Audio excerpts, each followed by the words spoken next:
we're gradually receiving more Halo Infinite news. One such bit of information that we have received is final confirmation that this particular installment of Halo will be happening on Installation 07, otherwise known as Zeta Halo. Now, obviously this was foreshadowed in the earlier Slipspace Engine demo, where you can hear Morse code being played over a radio that spells out Zeta Halo. And since we are drawing ever closer to the release of Halo Infinite, and obviously there being more information to be released in between now and then, it seems only fitting that perhaps we prepare for the story at large by looking at what lore we do know about various aspects of the known storyline. In this case, Zeta Halo itself.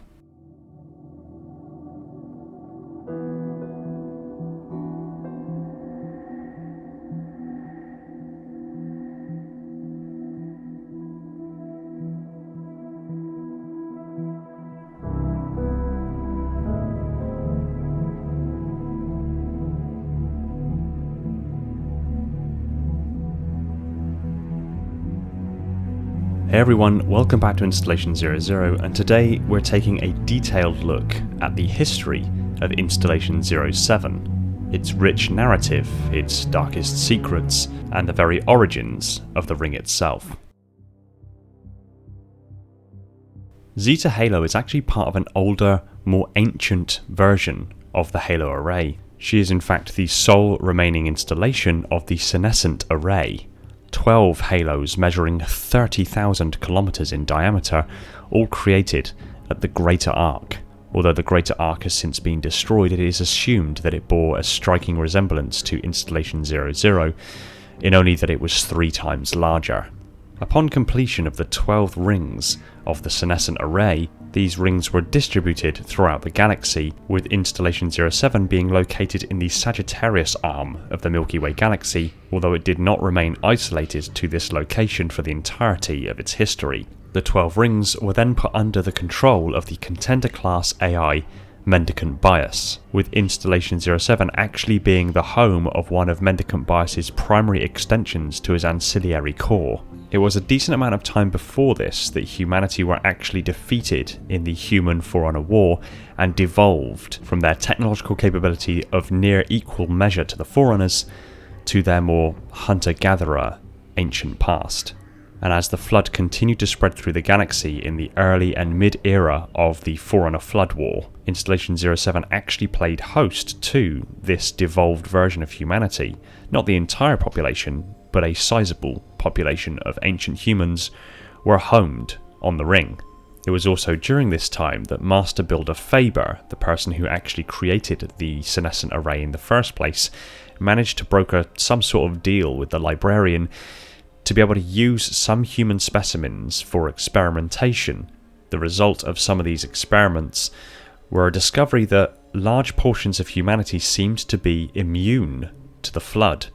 This fueled speculation that ancient humanity had actually found a cure to the Flood and had hidden it or destroyed it to avoid the Forerunners getting hold of the same cure as a form of retribution for their forced devolution. Other, much more gruesome experiments were also performed on members of the ancient human race, which leads to some very unsettling aspects of the history of Zeta Halo that we will cover shortly, and may play a role in Halo Infinite. In reality, however, no cure ever existed to the Flood. It was in fact the Flood choosing not to infect humanity in order to lull the Forerunners into a false sense of security, and perhaps even to make sure that the Forerunners actually saved a small portion of humanity rather than eradicating them completely, in the hopes that they could find a cure. As a consequence of this, Master Builder Faber ordered that they try to look for a cure within the extracted ancestral memory imprints of humans who carried the librarian's special gesh. All human specimens on Installation 07 lacked these imprints. As such, Faber ordered that specimens of humanity be transplanted from Earth to Installation 07, as it was known that the specimens on Earth were part of Librarian's special population of humanity, and many of them did in fact carry the Librarian's gesh. This, however, was against the Librarian's wishes, and the Ecumene Council The reason being because the gesh that these specimens of ancient humanity carried were the gesh of ancient human warriors, and they deemed it too much of a security risk to have ancient human warriors on a halo. Against these wishes, Faber ordered that the experiments continue in facilities that eventually came to be known as the Palace of Pain. Contrary to popular belief, the Palace of Pain is not a single location, but is in fact a variety of different flood research facilities across the ring. It is known from eyewitness accounts from an ancient human individual on Installation 07 known as Gamalpa that during his time on the ring it was moved 5 times before it eventually settled in the system where Faber's experiments were conducted, and it was fired twice. It is known that at least one of these firings destroyed Charam Hakor and released the Primordial. The second could feasibly be another planet within the Hakor system or a separate event altogether. The firing that destroyed Charam Hakor was in fact conducted over 60 years after Faber began his unsanctioned experiments against humanity, and it was as a consequence of this firing that the Primordial, otherwise known as the Captive, was released from their near-impervious cell. Faber ordered that the Primordial be moved to Installation 07 and studied at length. Despite the Forerunners' immense knowledge, they remained unsure of its true nature, some believing it to be related to the Flood while others did not. In reality, the Primordial was the self-proclaimed last precursor, seemingly made up of the corpses of numerous precursor individuals infected by the Flood.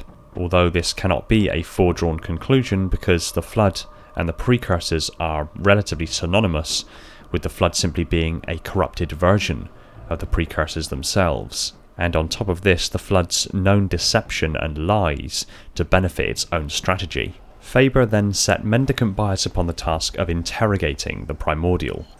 For 43 years, Mendicant asked the Primordial a series of questions, and the Primordial gave answers that were so compelling and so convincing that it actually managed to turn the artificial intelligence against its Forerunner masters.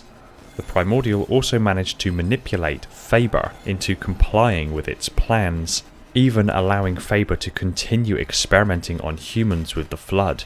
Faber, likely infected with the Logic Plague, departed the installation shortly after the Primordial had actually been brought to it, leaving his researchers in charge. They didn't remain in charge, however, as the Primordial and Mendicant Bias rapidly took control of the facilities. Mendicant Bias removed safeguards for the Flood containment facilities and allowed the Flood to spread across the installation.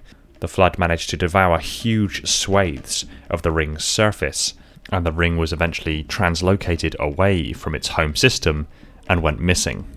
Faber was eventually caught and arrested for his transgressions and brought to the Forerunner capital Maithrillion for trial. There, 11 of the 12 rings had been assembled, with Installation 07 still missing. During Faber's trial, Installation 07 reappeared directly over Maithrillion. The now rampant Mendicant Bias managed to cripple the capital's defences, while simultaneously releasing Faber from captivity. It was at this point that the Isodidact, the brevet mutation imprint of the original Didact, upon the Forerunner known as Born Stellar Makes Eternal Lasting, took action. With the memories of the original Didact, the Isodidact used a series of control codes to temporarily stun Mendicant Bias, buying enough time for the capital's defences to respond to the attack. They opened fire against Installation 07 and severely damaged the ring.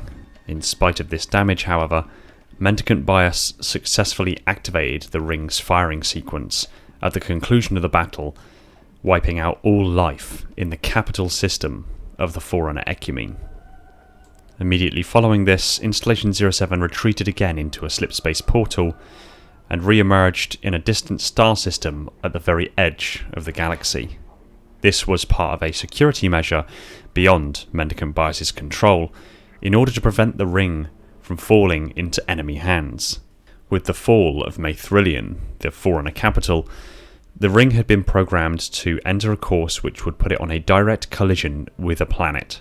The primary automated control systems of Zeta Halo had been sabotaged, meaning that the Primordial and Mendicant Bias were utterly unable to direct the Halo's movements in any regard, and instead, as a last-ditch attempt to try to save the ring, they began to gather humans for a manual override. The resident population of humans and Forerunners on the ring were caught among the chaos, and Mendicant Bias used this opportunity to take over and corrupt most Ancillas and the Forerunners' armour, forcing the Forerunners to remove their armour altogether, lest their armour actually end up being death traps for them.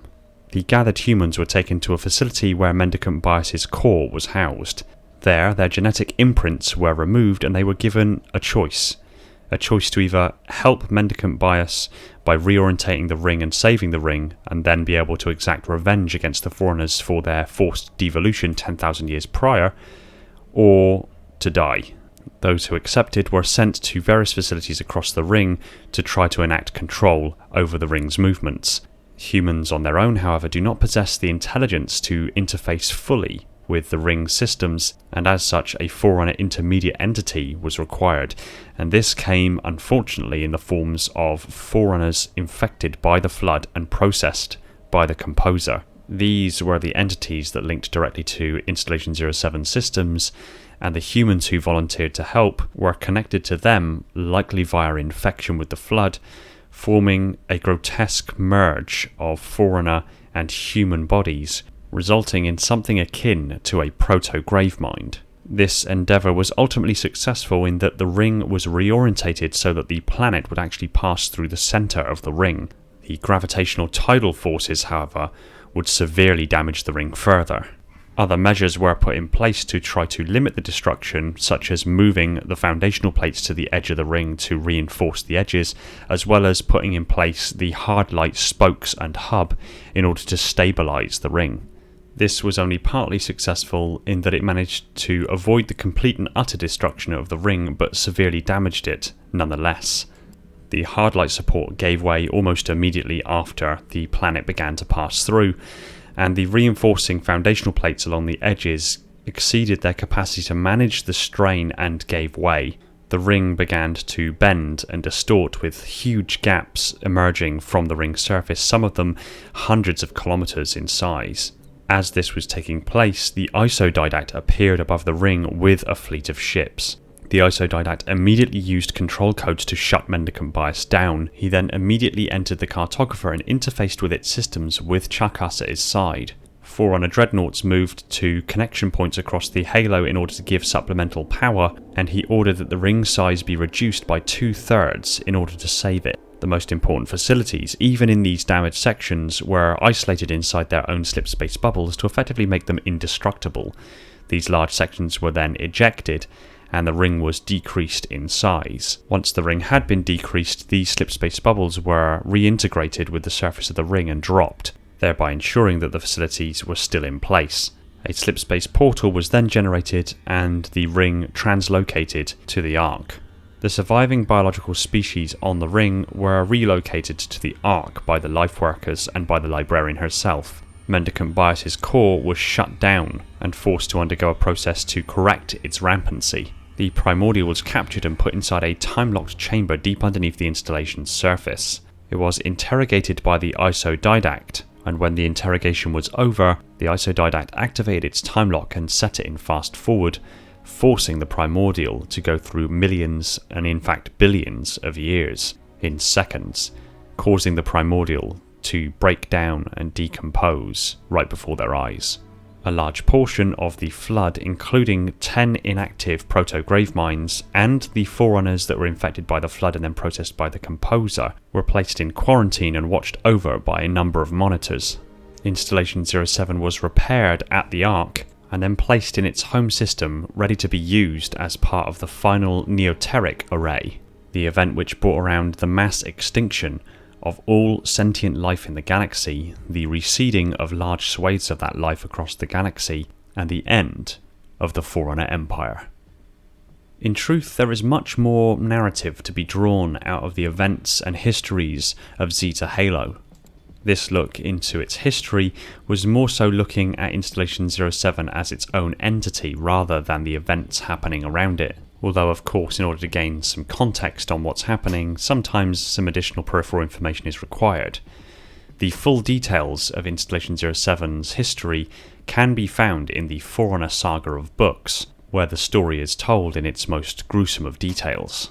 However, I feel this video covers the pivotal moments and histories of Zeta Halo and better prepares us for Halo Infinite and its mysteries, its secrets, and its dark past. There's not a doubt in my mind with the reveal of it being somewhat open world that 343 Industries will have put some subtle nods to the histories of Zeta Halo into the very levels that we'll walk through during Halo Infinite. So be on the lookout for these secrets and be careful the paths you walk, as it is all too easy to be led astray and become lost to the void.